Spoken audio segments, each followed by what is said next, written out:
Assalamualaikum warahmatullahi wabarakatuh.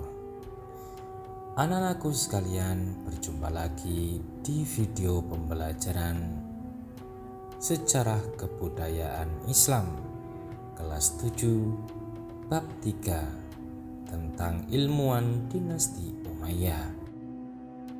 Pada pertemuan part yang pertama, kalian sudah mengenal ilmuwan muslim di bidang ilmu hadis, ilmu tafsir, dan ilmu fikih. Masih ingat ada berapa mazhab fikih dalam Islam? Ya, benar. Mazhab fikih dalam Islam ada 4, yakni Syafi'i, Maliki, Hambali, dan Hanafi. Sedangkan mazhab yang mayoritas dianut oleh masyarakat di Indonesia ialah mazhab Syafi'i. Sebelum pembelajaran dimulai, marilah kita berdoa dahulu. Bisa kalian baca kompetensi dasar dan indikator dari pembelajaran pada pertemuan kali ini. Baiklah anak-anak, kita lanjutkan pembahasan kita, yaitu ilmuwan muslim dalam bidang tasawuf. Simak baik-baik agar kalian bisa memahami materi pada pertemuan kali ini. Siapkan alat belajar, buka buku pegangan atau LKS, dan selamat menikmati. Sejumlah ahli tasawuf menjelaskan bahwa makna tasawuf secara bahasa berasal dari kata al-sufah, yaitu orang yang ikut pindah dengan Nabi dari Mekah ke Madinah. Bisa juga dimaknai sebagai suf atau barisan, atau suf, kain wol, hingga dalam bahasa Yunani sophos, yang artinya hikmah. Menurut istilah, pengertian tasawuf ialah manusia yang memiliki keterbatasan berupaya mensucikan dirinya dengan cara menjauhkan diri dari pengaruh kehidupan dunia dan memusatkan perhatiannya hanya kepada Allah Subhanahu wa Ta'ala.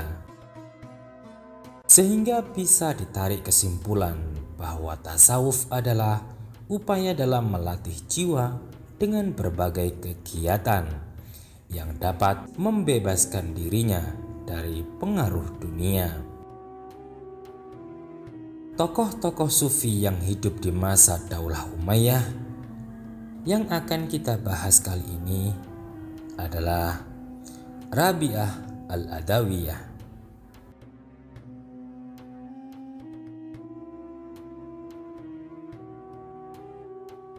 Rabi'ah diperkirakan lahir pada 713 sampai 717 Masehi atau 95 sampai 95 Hijriah di kota Basrah.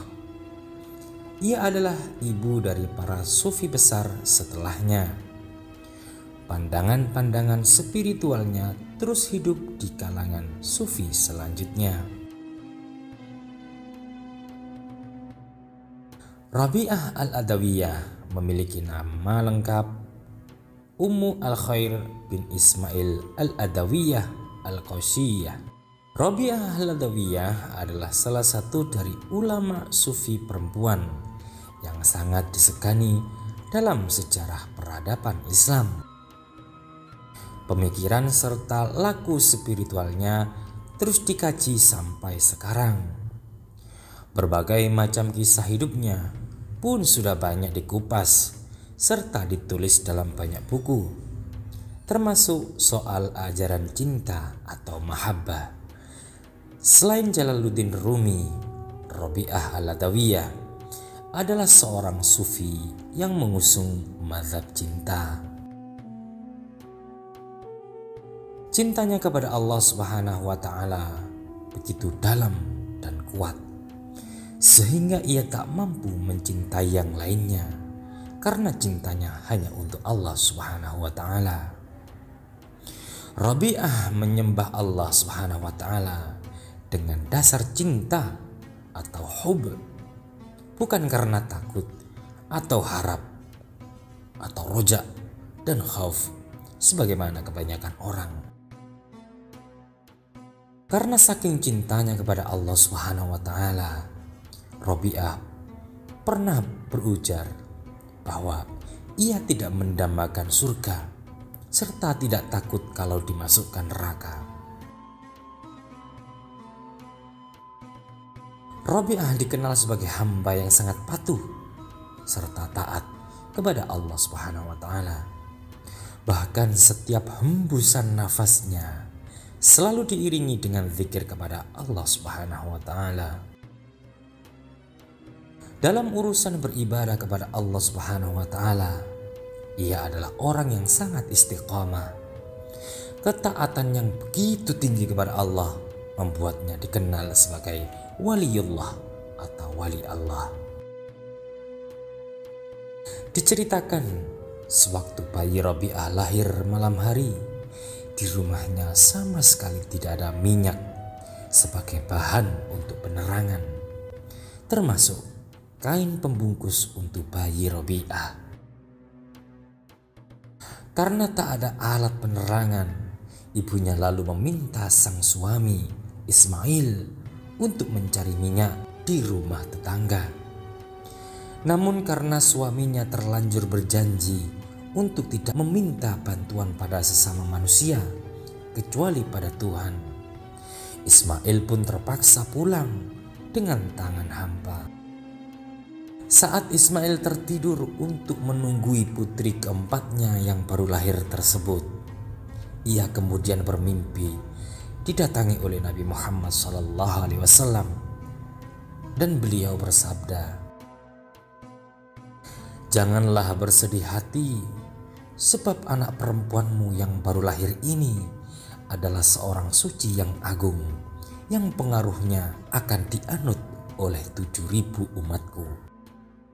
Nabi kemudian bersabda lagi, "Besok kirimkan surat kepada Isa Zazan, Amir kota Basrah. Ingatkanlah kepadanya bahwa ia biasanya bersolawat 100 kali untukku dan pada malam Jumat sebanyak 400 kali.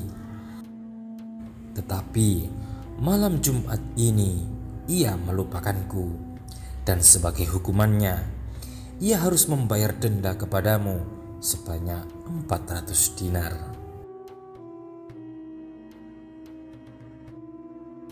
Ayah Rabi'ah kemudian terbangun dan menangis. Tak lama ia pun menulis surat dan mengirimkannya kepada Amir kota Basrah itu, yang dititipkan kepada pembawa surat pemimpin kota itu. Ketika Amir selesai membaca surat itu, ia pun berkata, "Berikan 2.000 dinar ini kepada orang miskin itu sebagai tanda terima kasihku, sebab Nabi telah mengingatkanku untuk memberi 400 dinar kepada orang tua itu. Dan katakanlah kepadanya bahwa aku ingin agar ia menghadapku supaya aku dapat bertemu dengannya. Tetapi aku rasa tidaklah tepat bahwa orang seperti itu harus datang kepadaku. Akulah yang akan datang kepadanya dan mengusap penderitaannya dengan janggutku." Itulah sedikit kisah tentang Rabi'ah al-Adawiyah, dan masih banyak lagi kisah dari beliau yang bisa jadi pelajaran bagi kita agar selalu cinta kepada Allah dan Rasul-Nya. Memasuki usia ke-80, Rabi'ah al-Adawiyah fisiknya melemah. Tubuhnya begitu kurus sehingga hampir-hampir jatuh ketika berjalan. Tempat sujud Rabi'ah persis seperti tempat genangan air. Tempat sujudnya selalu basah dengan air mata. Rabi'ah wafat ketika tahun 801 Masehi atau 185 Hijriah.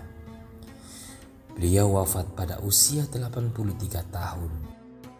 Rabi'ah ingin memastikan kafan pembungkus jenazahnya berasal dari harta yang jelas. Oleh karena itu, ia telah menyiapkan jauh-jauh hari kain kafan yang kelak membungkus jenazahnya. Ia semasa hidup meletakkan kain kafan itu di depannya, tepatnya di tempat sujudnya. Demikian materi ajar pada kali ini. Sampai jumpa di materi ajar berikutnya. Bab 3 part yang ketiga. Assalamualaikum warahmatullahi wabarakatuh.